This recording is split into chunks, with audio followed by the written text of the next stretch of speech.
My sister mocked my apartment. She didn't know I owned the building. Hi, my name is Savannah Pierce. I'm 26 years old. And I want to tell you about the day my sister stood in the middle of my living room, looked around with that slow, deliberate smile she'd been perfecting since childhood, and said, and I quote, "Savannah, honey, how do you live like this?" She said it the way people say it when they don't actually want an answer, when the question itself is the weapon. She looked at my furniture, my modest kitchen, the window that faced the brick wall of the building next door. She wrinkled her nose like something smelled off.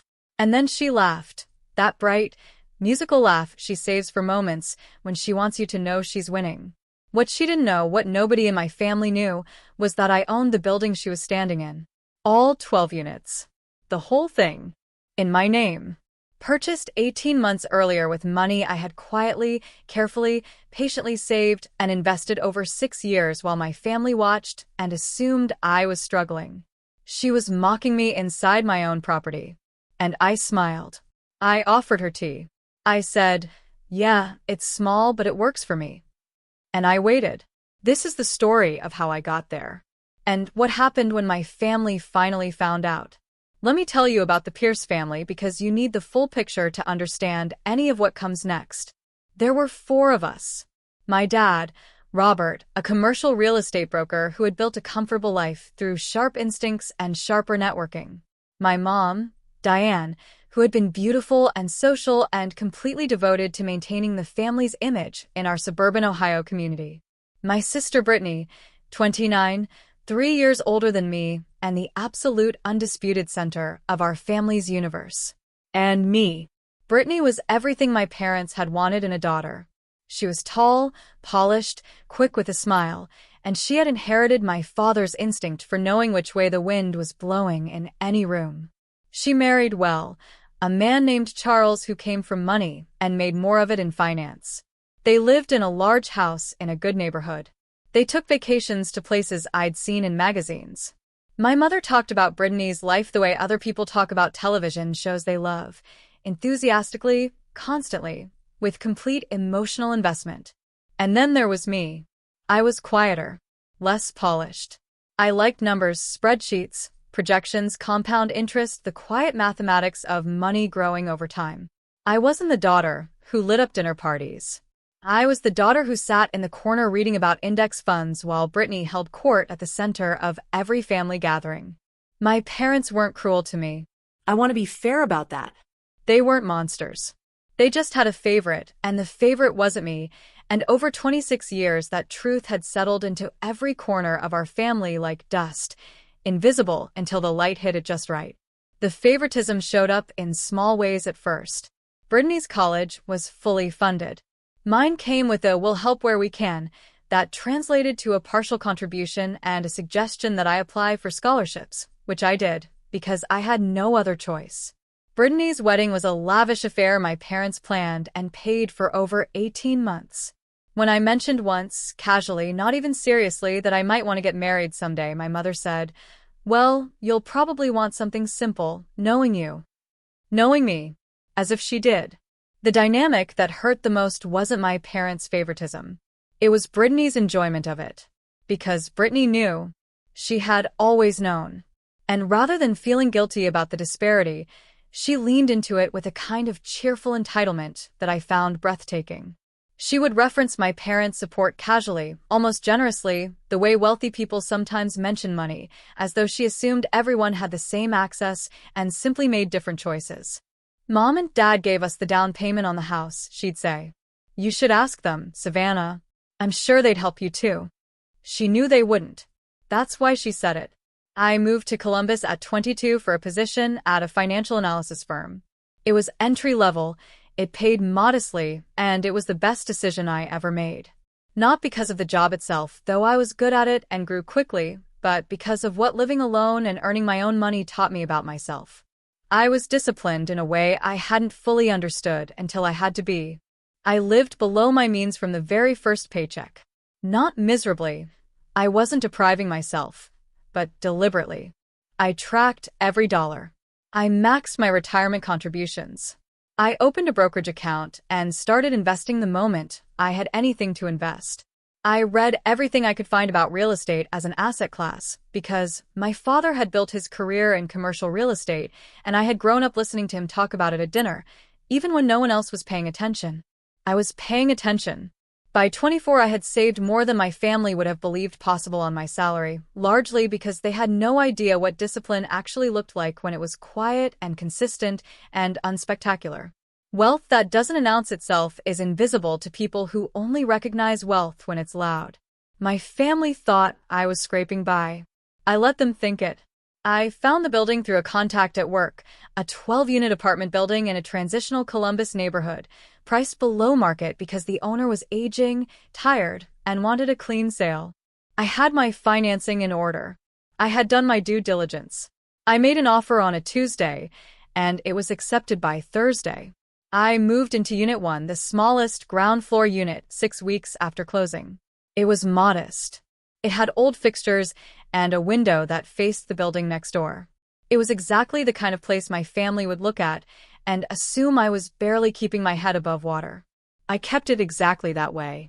On purpose. My 11 other tenants paid rent that covered my mortgage, my expenses, and generated a quiet, steady surplus every single month. I was 24 years old, and I owned an entire building. And I told no one. Not my coworkers, not my friends, not my parents, not Brittany. I told one person. My accountant, a meticulous woman named Gloria who looked at my portfolio and said, "Savannah, you're going to be just fine." I held on to those words on the hard days. The comments from my family started almost as soon as I moved in. My mother visited once, looked around the apartment, and said nothing for a long moment before asking, "Is this the best you could find?" My father, more practically, asked if I needed him to make some calls, as though my living situation were a problem to be solved through his network. But it was Brittany who really committed to the bit. She visited 4 times in the 2 years I lived in that apartment. Each visit followed the same pattern. She would arrive looking immaculate, take a slow tour of the space with the expression of someone inspecting damage after a flood, and then say something that was technically a question but functionally an insult. "Do you ever feel cramped in here? Have you thought about at least getting new curtains? Charles and I have a guest room, you know. Just saying." The third visit was the one that tested me most. She brought Charles, which she rarely did, and I understood immediately that this was a performance for his benefit. Look at my little sister's sad little apartment. See how far we've come from this. Charles was not a bad man, but he was the kind of man who took his cues from his wife, and his wife's cue that day was unmistakable condescension. He looked at my kitchen and said, "Good bones, though, the way people say it about houses they never actually live in." "Good bones," I repeated, smiling. "You could do something with this place," Brittany added generously. "With a little investment." A little investment. I thought about the mortgage statement sitting in my desk drawer. I thought about 11 families living in the floors above me, paying rent on time, living their lives, funding mine. "Maybe someday," I said. And I refilled her wine glass. The fourth visit, the one that started this whole story, happened on a Saturday in October. Brittany came alone this time. She had been having a difficult few months, though she would never have admitted that directly. I had heard through my mother that she and Charles had argued about money, that his bonus had been smaller than expected, and they had overextended on a renovation to their house. Brittany, under financial pressure, was a particular version of herself, sharper, more pointed, needing to establish hierarchy in whatever room she entered. She walked into my apartment, set her bag on my kitchen counter, and looked around slowly. "Savannah, honey," she said. How do you live like this?" And she laughed. And I smiled. And I offered her tea. But here's what was happening that Brittany didn't know about. What nobody knew about. 3 weeks before her visit, I had received an offer on the building. A property development group had been quietly acquiring buildings in my neighborhood. It had been gentrifying steadily, values climbing year over year, and my building sat on a corner lot that a developer had decided was exactly what they needed for a mixed-use project. They sent a letter through my property management contact. The number in that letter made me sit down. It was nearly 3 times what I had paid for the building. I didn't accept it immediately. I sat with it. I called Gloria. We ran the numbers 6 different ways. I talked to a real estate attorney named Patrick who had the kind of methodical calmness that made complicated things feel manageable. And after 3 weeks of careful consideration, I made a decision. I would sell, but not yet. And not quietly. I wanted my family to know first. I wanted them to know before the sale closed, before the news became real estate gossip in Columbus circles that might reach my father through his professional network. I wanted to be the one to tell them. I wanted to be sitting across from them when the words landed. I also, and I want to be honest about this, wanted Brittany to have visited one last time first. I wanted her to stand in my apartment and do exactly what she always did. Because I knew what was coming, and she didn't. And that knowledge sat inside me like a warm, quiet ember for the entire 2 hours of her visit. She laughed at my apartment on a Saturday. The following Friday, I called my mother and told her I needed to speak with the family. All of them. Together. Sunday dinner. My mother assumed something was wrong. Are you okay? Are you sick? Savannah, you're scaring me. I'm completely fine, Mom, I said. Better than fine, actually. Sunday works. Sunday dinner at my parents' house was a ritual that hadn't changed much in 20 years. Same dining room table with the leaf inserted for company, same good china my mother brought out for occasions, same dynamics, Brittany and Charles arriving exactly on time and immediately taking the 2 best seats, my father at the head of the table, my mother moving between kitchen and dining room with the focused energy of someone orchestrating a performance. I arrived last. I had dressed carefully, not overdressed, not trying too hard, just clearly, quietly put together in a way that said I was comfortable, settled, certain. I had a folder with me, which I set beside my plate, without explanation. Brittany looked at it. What's the folder? In a minute, I said. We ate. My mother had made pot roast. My father talked about a commercial property deal he was advising on.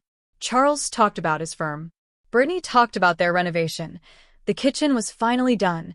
The countertops were exactly right. The contractor had been a nightmare, but the result was worth it. I listened. I ate. I waited. When my mother started clearing the first round of plates, I said, "Actually, can everyone stay at the table for a minute? I have something I want to share." The table settled. 4 faces turned toward me. My mother sat back down. My father folded his hands in the way he did when he was paying attention. I opened the folder. I slid a single page to the center of the table, a copy of the purchase agreement for the building, my name clearly visible as the buyer, the address clearly visible as the building I had been living in for 2 years. About 2 years ago, I said, I purchased a 12-unit apartment building in Columbus. I've been living in Unit 1. The rest of the units have been tenant-occupied. The building has been cash flow positive since the first month. Silence. Complete, total silence. My father leaned forward and picked up the paper. His eyes moved across it quickly, the way they do when he's reading something real estate related, scanning for the numbers, the details, the structure. I watched his face as he found the purchase price.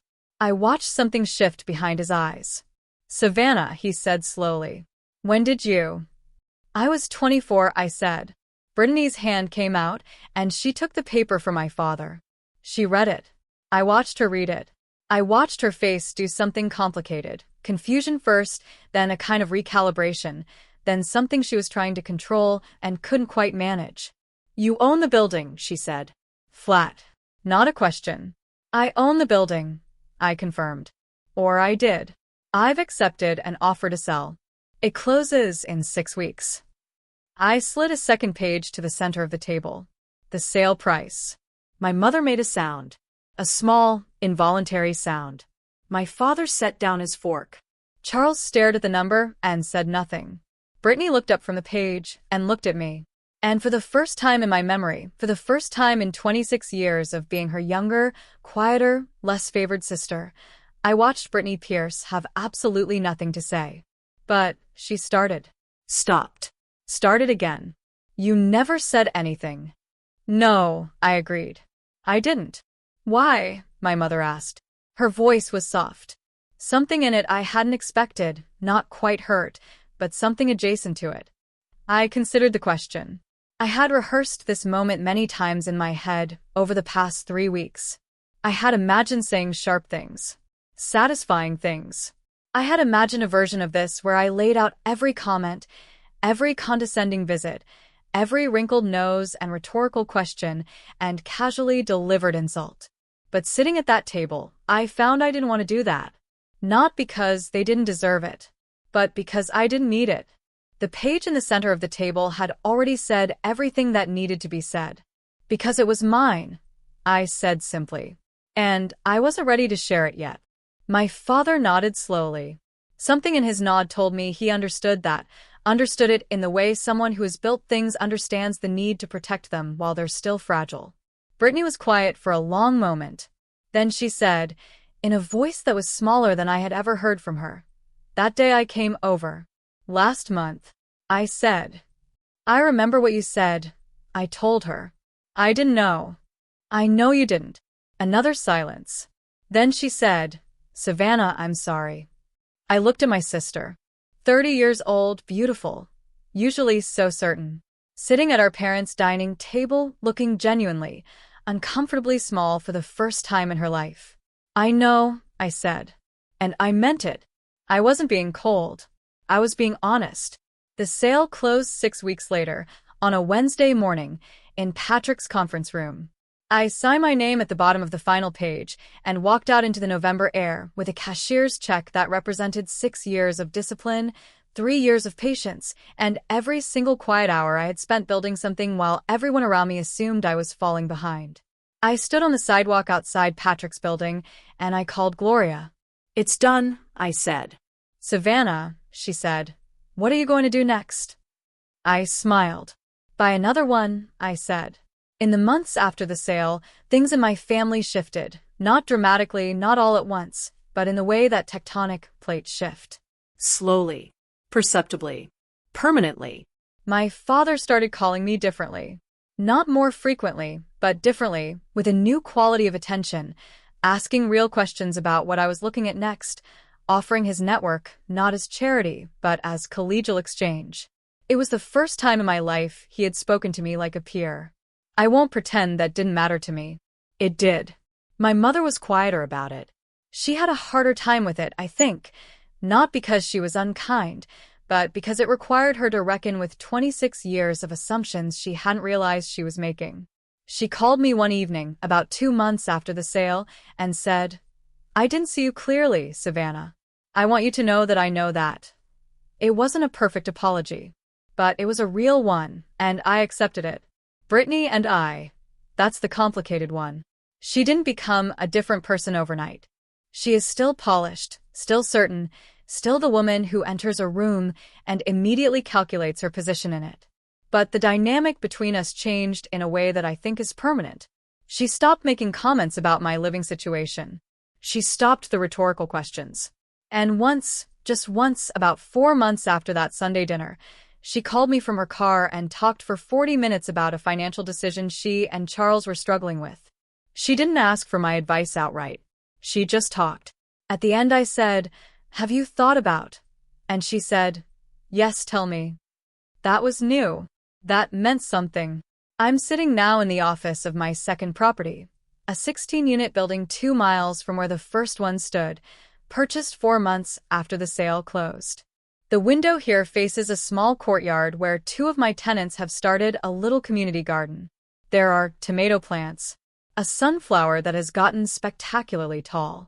I drink my coffee every morning and look at that sunflower, and I think about the woman I was at 22, sitting alone in my first apartment with a spreadsheet and a plan that I told nobody about. I think about all the dinners where I sat quietly while the room swirled around Brittany. All the visits where I offered tea and smiled and waited. I want to tell you something. If you're in a place where you feel overlooked, where the people who should see you really see you, are looking somewhere else, where someone is standing in the middle of something you built and laughing because they don't know it's yours, Keep building. stay quiet. Let the work become undeniable. You don't need to announce it. You don't need to defend it. You don't need to perform your ambition for people who wouldn't appreciate it anyway. Just build it. Carefully. Patiently. One decision at a time. And when the moment comes, and it will come, You won't even need to say, very much. The page in the center of the table will say it for you. My name is Savannah Pierce. I'm 26 years old, and I own the building.